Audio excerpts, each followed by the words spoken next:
L'effetto Sinner si fa sentire anche a Bassano. L'onda arancione che accompagna le gesta del numero uno del ranking mondiale Yannick Sinner bagna e come anche le sponde del Brenta e il tennis nel bassanese fa registrare un boom di tesseramenti.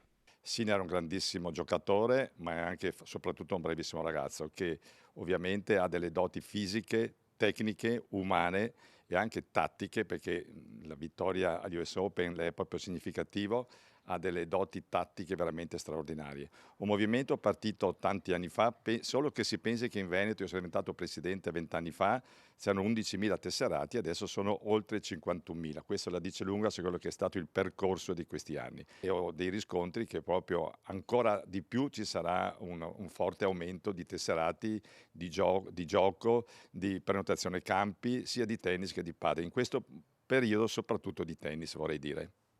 Presidente, parlare di Sinner a Bassano può sembrare, un'utopia, ma in realtà, già l'anno scorso Yannick in qualche modo era presente a Bassano.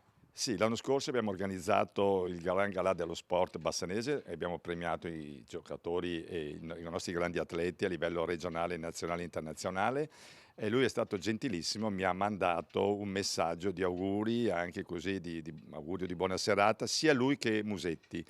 È chiaro che adesso è un po' difficile contattarlo ulteriormente perché lui ovviamente ha tutta una struttura di comunicazione, però io ho dei contatti con molte persone molto vicine a lui, quindi la speranza di portarlo a Bassano c'è.